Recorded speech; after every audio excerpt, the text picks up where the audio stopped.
Olá, meus irmãos, a paz do Senhor Jesus. Estamos aqui uma vez mais para a nossa leitura diária da Bíblia. E hoje nós estaremos lendo os capítulos 11 e 12 do Evangelho segundo escreveu Mateus. Amém? Lembrando sempre que a versão que usamos é Almeida, Revista e Atualizada. Vamos lá então. Capítulo de número 11. Ora, tendo acabado Jesus de dar essas instruções aos 12 discípulos, partiu dali a ensinar e a pregar nas cidades. Quando João ouviu no cárcere falar das obras de Cristo, mandou por seus discípulos perguntar-lhes: És tu aquele que estava para vir, ou havemos de esperar outro? E Jesus respondendo disse: Ide e anunciai a João que estáis ouvindo e vendo. Os cegos veem, os coxos andam, os leprosos são purificados, os surdos ouvem, os mortos são ressuscitados, e aos pobres está sendo pregado o Evangelho. Bem-aventurado é aquele que não achar em mim motivo de tropeço. Então, partindo eles, passou a dizer ao povo a respeito de João: que saístes para ver no deserto? Um caniço agitado pelo vento? Sim, que saístes para ver? Um homem vestido de roupas finas? Ora, os que se vestem de roupas finas assistem nos palácios reais. Mas para que saístes? Para ver um profeta? Sim, eu vos digo, e muito mais que profeta. Este é de quem está escrito: Eis que eu envio diante da tua face o meu mensageiro, o qual preparará o meu caminho diante de ti. Em verdade vos digo que entre os nascidos de mulher, ninguém apareceu maior do que João Batista, mas o menor no reino dos céus é maior do que ele. Desde os dias de João Batista até agora, o reino dos céus é tomado por esforço, e os que se esforçam se apoderam dele. Porque todos os profetas e a lei profetizaram até João, e se o querer reconhecer, ele mesmo é o Elias que estava para vir. Quem tem ouvidos para ouvir, que ouça. Mas a quem hei de comparar essa geração? É semelhante a meninos que, sentados nas praças, gritam aos companheiros: Nós vos tocamos flauta, e não dançastes, entoamos lamentações, e não pranteastes. Pois veio João, que não comia nem bebia, e dizem: Tem demônio. Veio o Filho do Homem, que come e bebe, e dizem: Eis aí um glutão e bebedor de vinho, amigo de publicanos e pecadores, mas a sabedoria é justificada por suas obras.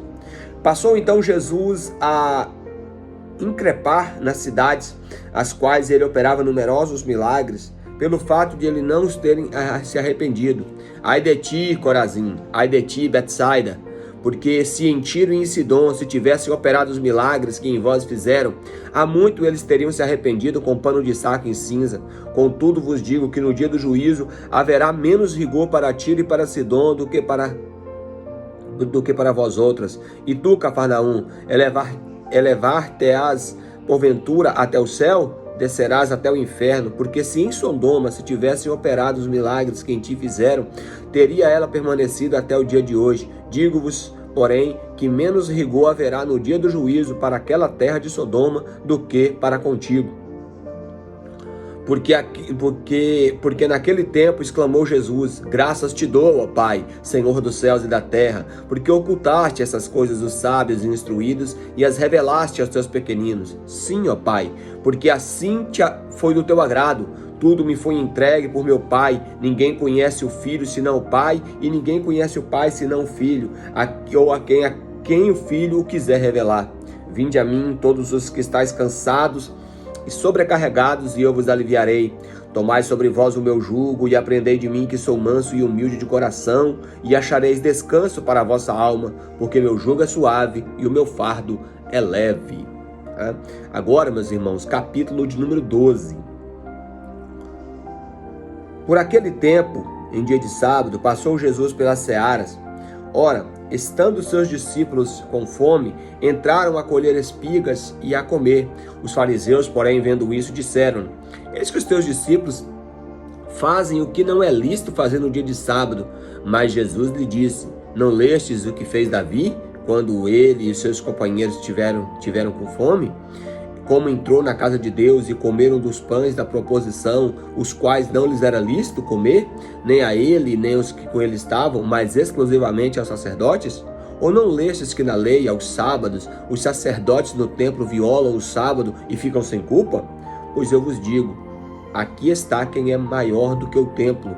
Mas se vós soubesses o que significa misericórdia quero e não holocausto, não tereis condenados os inocentes, porque o Filho do Homem é Senhor do sábado. Glória a Deus, né? Tendo Jesus partido dali, entrou na sinagoga deles, e achava-se ali um homem que tinha uma das mãos ressequida, ou mirrada, né? Dependendo da tradução, vai aparecer como mirrada. E eles, então, com o intuito de acusá-los, perguntaram a Jesus: é lícito curar no sábado? Ao que eles respondeu: qual dentre vós será o homem que, tendo uma ovelha, e num sábado, se esta cair numa cova, não fará um esforço tirando-a dali? Ora, quanto mais vale um homem do que uma ovelha? Logo, é lícito nos sábados fazer o bem. Então disse ao homem: estende a tua mão, e estendeu-a, e ela ficou sã como a outra. Retirando-se, porém, os fariseus conspiravam contra ele sobre como lhe tirariam a vida. Terrível, né, irmãos?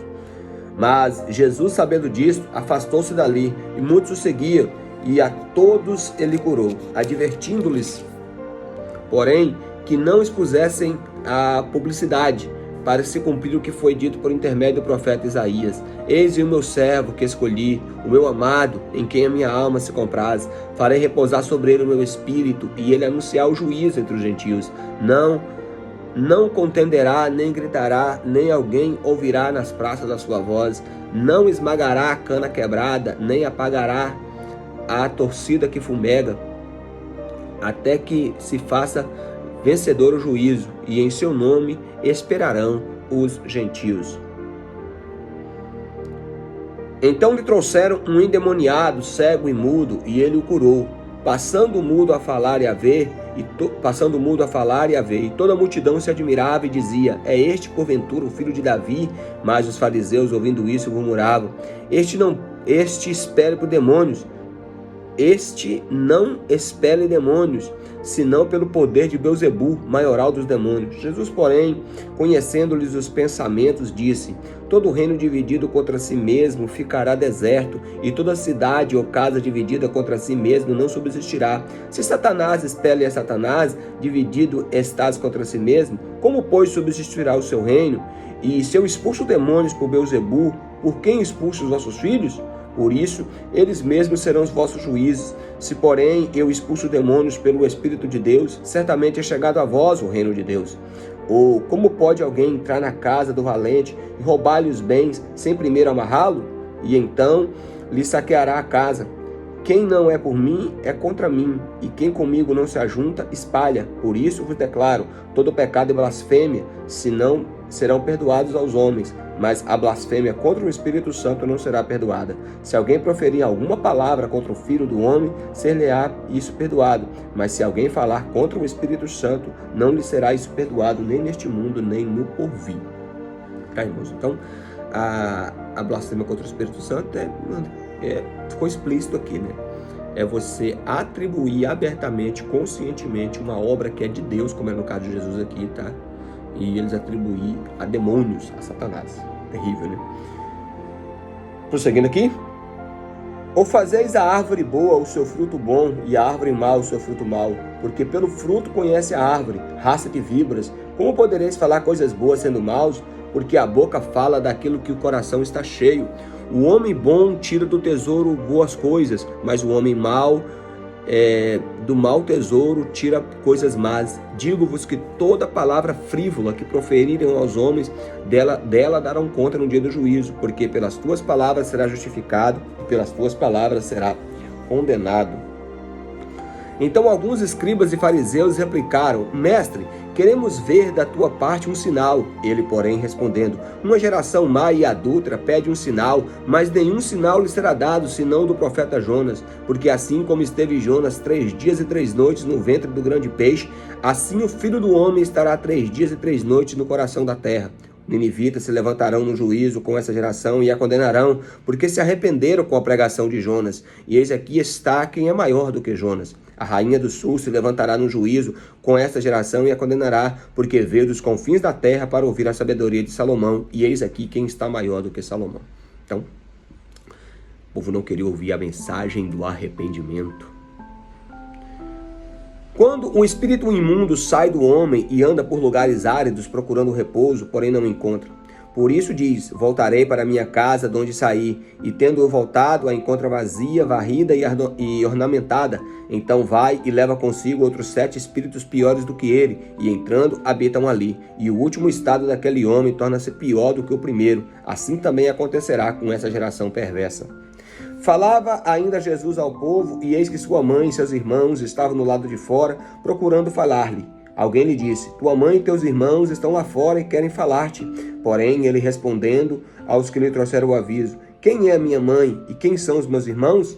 E estendendo a mão para os discípulos, disse, eis a minha mãe e os meus irmãos, porque qualquer que fizer a vontade do meu Pai Celeste, este é o meu irmão, esta é minha irmã e minha mãe.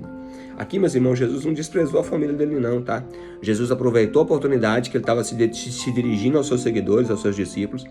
E quando falaram que a sua família, sua mãe, seus irmãos estavam querendo falar com ele, ele responde para aqueles que trouxeram o recado, né? E direciona para os seus discípulos, para as pessoas que estavam ouvindo ele ali, tá? Quem é minha mãe? Quem são meus irmãos? Senão aqueles que ouvem as palavras de Deus e executam. Jesus não desprezou a sua família, mas ele diz que todo aquele que ouve e pratica a palavra de Deus tem lugar na sua família. Amém, meus irmãos? Obrigado por assistir mais esse vídeo. Que os irmãos possam deixar o seu like para que o YouTube considere o conteúdo como relevante. Que os irmãos possam também se inscrever no canal, caso você ainda não é inscrita. Possa compartilhar com os seus contatos, com seus amigos, com os seus familiares, para que mais pessoas ouçam a palavra de Deus. E, claro, em primeiro lugar, leiam a palavra de Deus.